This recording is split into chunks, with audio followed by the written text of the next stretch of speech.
என் சொல்லில் இல்லை உண்மைகள், ஏனோ கோபங்கள் சொல்லடி.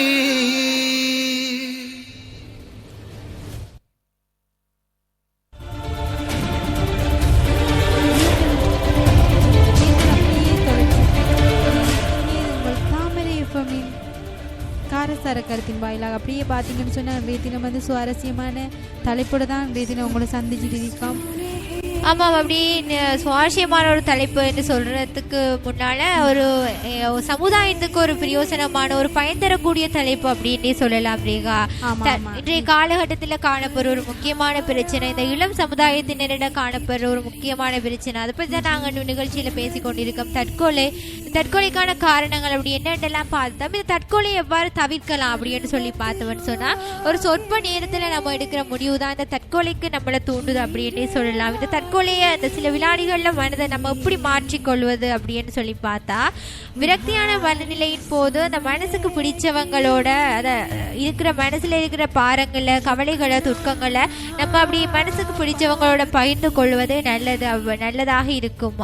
அதுவும் ஒரு தற்கொலையை குறிப்பதற்கான ஒரு காரணம் அப்படின்னு சொன்னால், மனதில் ஒரு தேவையில்லாத எண்ணங்கள் அப்படியே தோன்றாது. தற்கொலை செய்து மரணம் ஒரு பிரச்சனைக்கு முடிவாக இருக்கும் என்ற எண்ணம் நம்மளோட மனதில் வராமல் தவிர்த்து கொள்வதற்கு இது ஒரு நல்ல ஒரு வழியாக இருக்கும் என்று சொல்லலாம். அதை விட தவறான விஷயத்தை நீங்கள் செய்திருந்தா, சிலவர்கள் தற்கொலை செய்வதற்கு காரணம் ஒரு நம்பிக்கை துரோகம் அப்படின்னு சொல்லுவாங்க. அப்படி அது செய்ததா தாங்க உணர்ந்து கொண்டா, அல்லது தாங்க நம்பியிருந்த ஒருத்தவங்களை தாங்க ஏமாற்றினா, அப்படியான விடயங்களுக்காகவும் சிலர் தற்கொலை என்ற ஒரு விடயத்தை அவங்களோட மனதை அது கூடுதலாக பாதித்து இருக்கும். அதற்காகவும் அவங்க தற்கொலை செய்வதற்கான முடிவுகள் எடுக்கலாம்.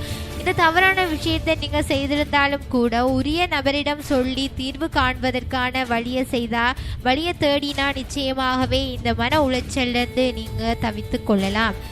நிச்சயமா.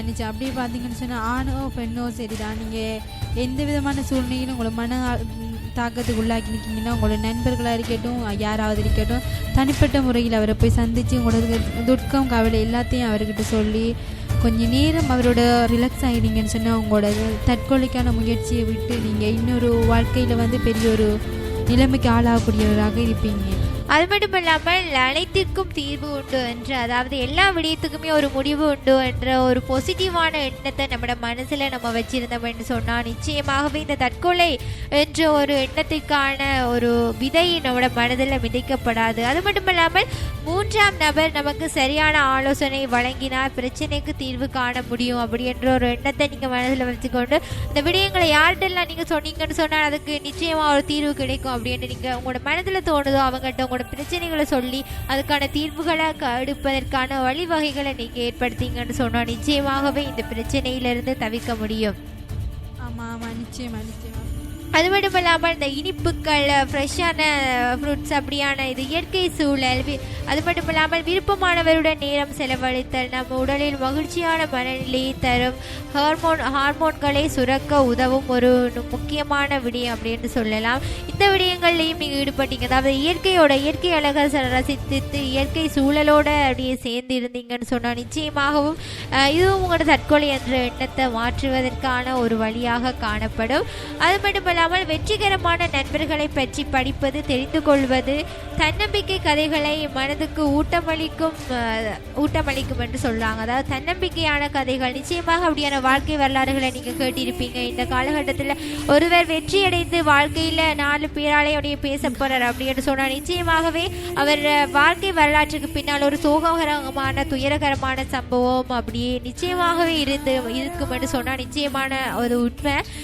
எவருமே ஒரு சோகத்தை, ஒரு தோல்வி அடையாம வாழ்க்கையில முன்னுக்கு வந்த அப்படின்னு சொல்ற சரித்திரமே இருக்காது. நிச்சயமாக அவர்கள் பல தடைகளை தாண்டி வந்தவர்களாக, பல சோகங்களை, பல்வேறு பிரச்சனைகளை தாண்டி வந்தவர்களாகத்தான் நிச்சயமாக இருப்பாங்க. அப்படியானவர்கள வாழ்க்கை வரலாற்றை நீங்க படிச்சீங்கன்னு சொன்னா அது மனதுக்கு ஊட்டமளிக்கக்கூடிய ஒரு விடயமாக இருக்கும் அப்படின்னு சொல்லலாம். அது மட்டும் இல்லாமல் தற்கொலை எண்ணத்தை போக்க தற்கொலை தடுப்பு மையம் தொடர்பு கொள்ளலாம் அப்படின்னு சொல்லியிருக்காங்க. இந்த காலகட்டத்தில் அந்த தற்கொலைக்காகவே தற்கொலை தடுப்பு மையம் அப்படின்னு ஒன்று இயங்கி வருது. இந்த தற்கொலை தடுப்பு மையத்தோட தொடர்பினை ஏற்படுத்தலாம். அது மட்டும் இல்லாமல் மனநல ஆலோசகர்கள் மற்றும் மருத்துவர்களிடம் சென்று உங்களோட மனதில் என்ன பிரச்சனை அப்படி கவுன்சிலிங் செய்யற அப்படின்னு சொல்லுவாங்க. அப்படியான கவுன்சிலிங்குக்கான நிறைய சென்டர்கள் இந்த காலகட்டத்தில் இயங்கி கொண்டு வருது, நிறைய அமைப்புகள் இயங்கி கொண்டு வருது. இப்படியான அமைப்புகளோட தொடர்பினை ஏற்படுத்தி நீங்கள் உங்களோட பிரச்சனைகள் என்ன பிரச்சனை அப்படி இருக்குது, உங்களோட மன உளைச்சல்கள் அப்படி சொன்னீங்கன்னு சொன்னால் நிச்சயமாக அதுக்கு ஒரு தீர்வு கிடைக்கும் அப்படின்றே சொல்லலாம். அப்படியே தொடர்ந்தும் அப்படியே பேசிக்கொண்டிருந்தோம். இன்றைய தினமும் எங்களோட சமுதாயத்துக்கு, எங்களோட இளைஞர் சமுதாயத்துக்கு ஒரு பிரயோசனமான பயன் தரக்கூடிய ஒரு விடயம் தற்கொலை. அதாவது இந்த காலகட்டத்தில் இருக்கிற ஒரு பிரச்சனை, அதை பற்றி தான் நாங்கள் இப்போ பேசிக்கொண்டிருந்தோம். தற்கொலைக்கான காரணங்கள், இந்த தற்கொலையிலிருந்து எவ்வாறு நம்ம விடுபட்டு நம்மளை மாற்றிக்கொள்ளலாம் அப்படி என்று சொல்லி தான் அவ்வளோ நேரமும் நாங்கள் பேசிக்கொண்டு இருந்தோம். நிச்சயம் அப்படி பார்த்தீங்கன்னு சொன்னால் எல்லா இனி வருங்காலங்கத்திலாவது தற்கொலையை நீங்கள் செய்யாவிட்டீங்கன்னு சொன்னாலே அது பெரிய ஒரு வரப்பிரசாதம்னு சொல்லலாம். நிச்சயமாக ஒரு சொற்ப நேரத்தில் எடுக்கிற ஒரு முடிவு நம்மளோட வாழ்க்கையை அழிக்கக்கூடிய ஒரு துப்பாக்கிய நிலைக்கு நம்மளை மாற்றும் தள்ளும் அப்படின்னு சொல்லலாம். ஏற்கனவே எந்த ஒரு பிரச்சனையாக இருந்தாலும் கொஞ்சம் நேரம் அப்படியே ரிலாக்ஸாக இருந்து யோசிங்க, இதுக்கு முடிவு கிடைக்குமா இல்லையா, இதால் வர பின்விளைவுகள் என்ன அப்படின்னு சொல்லி யோசிங்க. யோசிச்சு எந்த ஒரு பிரச்சனைக்குமே தீர்வு இல்லாமல் உலகத்தில் இருக்கவே இருக்காது. அது மட்டும் இல்லாமல் பிரச்சனை இல்லாமல் வாழ்க்கையும் இருக்காது அப்படின்னே சொல்லலாம். எல்லாம் கலந்ததான் வாழ்க்கை. இன்பம் துன்பம் மகிழ்ச்சி சந்தோஷம் எல்லாம் தோல்வி வெற்றி எல்லாமே கலந்ததான் வாழ்க்கை. எனவே வாழ்க்கையை கற்றுக்கொண்டு வாழ்க்கையை உணர்ந்தீங்க அப்படின்னு சொன்னா நிச்சயமாக எந்த பிரச்சனை வந்தாலும் அதை தைரியமாக எதிர்த்து நின்று அந்த பிரச்சனையை தடுத்து நிறுத்தி முறியடிக்கிற ஒரு திறன் உங்கள்கிட்ட வரும். கோழைத்தனமான முடிவுகளை நிச்சயமா நீங்க எடுக்க மாட்டீங்க. தற்கொலை என்று சொல்றது ஒரு வீரன் எடுக்கிற முடிவு அல்ல, நிச்சயமாக ஒரு கோழை எடுக்கிற முடிவு அப்படின்னே சொல்லலாம். வாழ்க்கை என்பது வாழ்றதுக்கு தான். அந்த வாழ்க்கையை வாழ்ந்து அனுபவிங்க. இடையிலேயே இந்த பிழையான முடிவுகளை எடுத்து தற்கொலை என்ற ஒரு வார்த்தையால, தற்கொலை என்ற ஒரு முடிவால் உங்களோட உயிரை மாய்த்து கொள்ளாதீங்க. உயிர் பெறுவதை மிக்கது, போனால் வராது அப்படின்னே சொல்லலாம். ஆமாம், நிச்சயம்.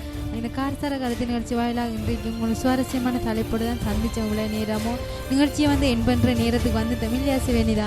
ஆமாம், இன்றைக்கு கதைத்த விடயம், பேசின விடயம் அவ்வளோ எதிர்கால சந்ததியினருக்கும் இன்றைய சமுதாயத்துக்கும் பிரயோஜனமான விடயமாக இருக்கும் என்ற ஒரு நம்பிக்கை எங்களுக்கு இருக்கு. மீண்டும் நாளைக்கும் ஒரு புதிய ஒரு தலைப்போடு உங்களோட அனைவரையும் சந்திப்போம். ஆமாம், அடுத்த தாமரையப்பமின் இசை நிகழ்ச்சியை தொகுத்து வழங்குறதுக்கு கலையத்துக்கு வந்திருக்காங்க சர்மி மற்றும் லக்ஸி இருவருக்கும் இந்த வேளையில் நன்றியை தெரிவித்துக்கொண்டு அம்மா அவங்க 2 பேரும் அப்படியே வெயிட் பண்ணி கொண்டிருக்காங்க நிகழ்ச்சியை தொகுத்து வழங்குறதுக்காக. அடுத்ததாக இமையும் இசையும் எல்லாரும் மனதையும் கவர்ந்த ஒரு நிகழ்ச்சி, உங்களோட சுமைகளையும் சுகங்களாக மாற்றும் ஒரு நிகழ்ச்சி அப்படின்னே சொல்லலாம். இமையும் இசையும் நிகழ்ச்சியோடையும் தொடர்ந்து அப்படி இணைந்து கொள்ளுங்க. இன்றைக்கு நாங்கள் கதைத்த விடயம் உங்களுக்கும் இந்த சமுதாயத்துக்கும் நிச்சயமாக பயன் தரக்கூடிய விடயமாக இருக்கும் அப்படின்ற ஒரு நம்பிக்கையோட நாளையும் ஒரு புதிய தலைப்போட எல்லாருக்கும் ஒரு பிரயோசனமான ஒரு தலைப்போட உங்களோட அப்படியே காரசார கருத்துக்க நிகழ்ச்சியினூடாக அப்படி உங்களை சந்திப்போம் அப்படின்னு சொல்லிட்டு நாங்களும் நிகழ்ச்சியை விட்டு நிறைவு செய்ய போறோம். நிறைவு செய்யற நேரம் அப்படியே நெருங்கி விட்டது. எனவே நாங்கள் அப்படியே நிகழ்ச்சியை விட்டு நிறைவு செய்து செல்ல போகிறோம். நாளைய தினமும் சுவாரஸ்யமான காரசார கருத்து நிகழ்ச்சியோட சந்திக்க வருவோம் என்று கூறி இப்பொழுது விடைபெற்று செல்லுன்னா உங்க ஆட்சி ரேகா உங்களிடம் இருந்து விடைபெற்றுக் கொள்ளும் நான் என்றும் உங்கள் அன்பின் சிவா. தாமரை நிகழ்ச்சியோடு இணைந்திருங்கள்.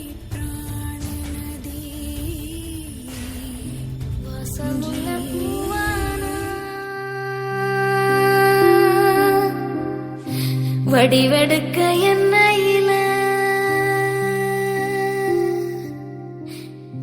மோசமாய கதையா முடிஞ்சது ஏன் சொல்லம்மா.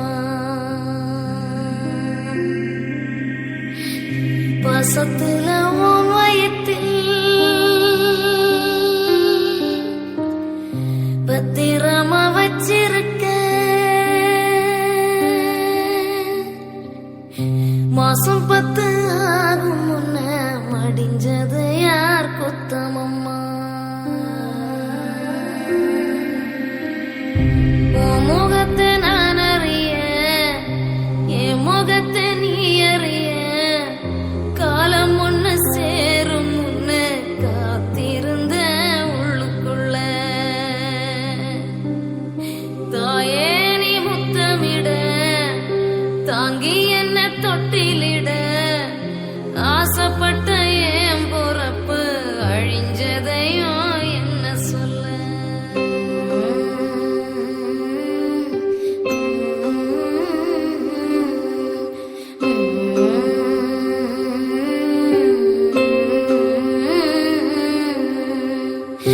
துள்ளி விளையாடலையே தோல் சாஞ்சு தூங்கலையே பள்ளிக்கூடம் போகலையே பால் நிலவ காண்களையே என்ன தந்த அப்பனா எரடுத்தும் பார்க்கலையே மண்ணை அள்ளி திங்கும் முன்ன மண்ணுக்குள்ள போனதுன்னு தப்பு ஒண்ணும் செய்யலையே தொல்லதர எண்ணலையே கூடிழந்த கொஞ்சம் கிளி குப்பை குலவானதுன்னு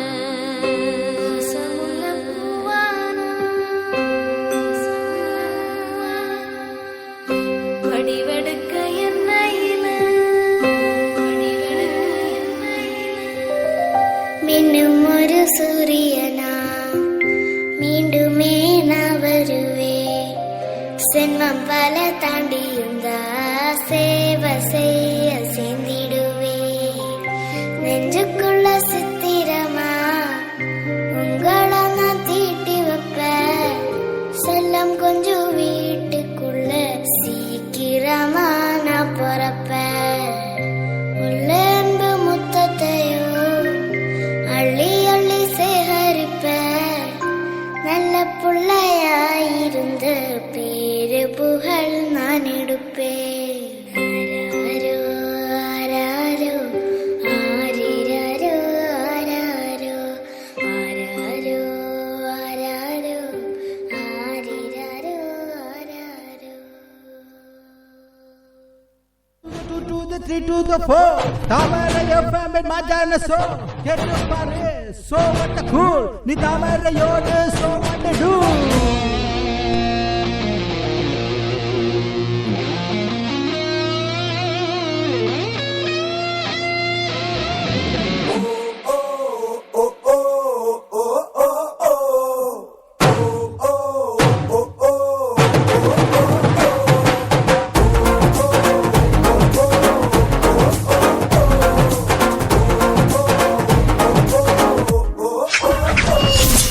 இலங்கை புது வெளிச்சம் பூத்தது தாமரை பெண்ணு கேக்குது பல நிகழ்ச்சி கேட்டதும் மனசுக்கு பெரும் மகிழ்ச்சி என் மனசுக்கு புது ராகம் கேக்குது தாமரை புது பாட்டு 1 2 3 4 ஐயோ இது நம்ம ஊரு குரல் பாரு பாட உச்சி மேல உச்சி போய் கால் தடத்த பசி தடனை மெந்து நிக்கு பாரு கேளு கேளு நல்லா கேளு தாமரைய பொண்ணு நல்லா கேளு கேளு கேளு நல்லா கேளு தாமரைய பொண்ணு நல்லா கேளு